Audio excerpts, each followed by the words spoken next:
I grew up in 1960 watching those TV commercials with two starving kids in Africa who stared vacantly at the camera with SAS 8 in sixth grade. My Glee Club teacher, Mr. Collins, had a strange word in this song we were singing. 3 billion people in the world, 4 billion in the world. And I was shocked. I couldn't believe that the population was so big, and I was even more shocked because no one else in the last seemed that disturbed with this fact. And a couple of days later, I thought because there seemed to be too many people in the world for it to handle, that I wasn't going to have any kids. And then she looked at me. She realized that she was going to have three. And I feel really alone in my belief. And 37 years later, I'm still shocked that there are not more people that stopped by population around. And I would think that it's because as a species we were decided not to talk about it, to keep talk it away. I'm here to unstuck it. Modern man first showed up on Earth 200,000 years ago, and by 1850 we had reduced this to successful. We know there were 1 billion people on the planet. That means it took 200,000 years for us to put the first billion people on the Earth. The next billion came in 100 years. 200,000 years to get to the first billion, 200 years to get to the second billion. Now we add 1 billion people to the planet every 12 years, and in 2011 the world population reached 7 billion people. Now this surge in round came about because of enrollment in agriculture and medicine. Because as a species, we are a biological survival and the fitness we have survived. And we also have religious success. We have gone forward and multiplied, but now we have to stop. Or it will be our downfall. Just to give you an idea how fast population grow. Bangladesh had a hurricane that killed 139,000 people. How long did it take Bangladesh to relay those deaths with 139,000 deaths? 2 and 3 weeks now. The world population is growing at just 1%. We might not shout, but 1% of 7 billion is actually a big number. It means that every day we add 220,000 people to the planet. Every day. It is unsustainable. Which means that at some point, the world population is going to stop growing. The question is how?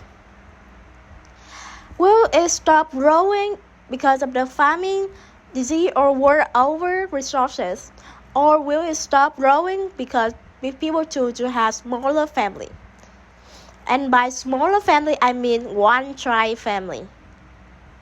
This is where people start talking about overpopulation because they're scared. They're going to take away their right to have children. But I don't want to take people's right away. I want to give people right. Forcing people to have fewer children does not work. In fact, the fastest and more efficient way to stabilize the world population is to send girls to school and to empower women, and to give every access to education or on birth control, and do our good thing. And as a culture, we need to emphasize the benefits of having one child, so people will choose to have fewer kids. People 4,000 will have been included with this ethic that big family are happy family, and only children are lonely children. Couple like myself and my husband Ian, we have chosen not to have kids who childless instead of child-free. And myself, several times I have been accused of being selfish because of my decision not to have children. And all this made sense. It is very important for us to raise. But now, for our survival, we have not growth rate. And we have to change and require our biology and to recognize the benefit of one child family.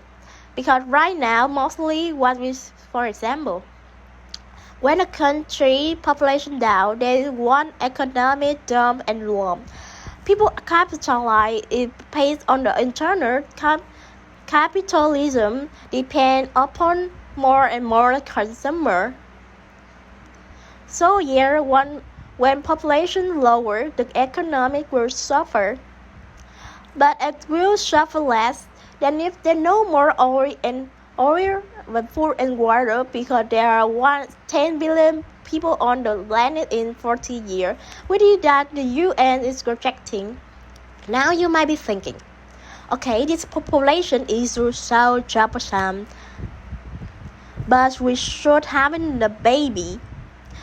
We're smart and we're educated and we listen to take stock and we can afford kids and hack our offering they might save the world. Even my mom said, "Oh, Alessandra, you're so good and your kids, they're wonderful." And it might be wonderful. They would also be grateful because North Americans use 32 times as someone from developing country.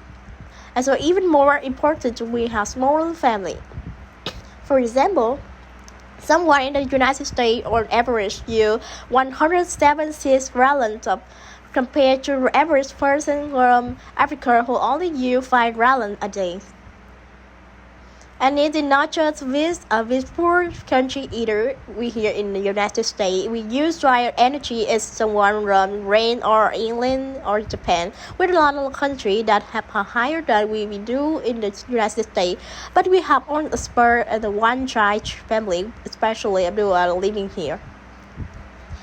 Maybe you're thinking, well, don't worry, unless technology will save us. Yeah, it's possible that we might be able to fulfill more people of some new invention or technologies. But in the end, even if we can't fit and how 40 billion people, what would their life be like? The population is going to have stopped growing, and so why not stop now? Instead of wishing that some invention or technology will happen that doesn't even exist yet, and we're sure work so for everyone to have a warranty apply. The number of humans on Earth need to go down, and I believe that it needs to go down to 2 billion people, which show, and then 7 billion on the land today, and it's actually the world population of just 80 years ago. So let's change our idea of what the idea in the beautiful number, and let's not afraid to talk about, because it is not about talking right away from, it is about giving opportunity to women, children, and future generations. And lastly, let's be a part of solution and choose from no one. Bring for no more than one child ourselves. Thank you.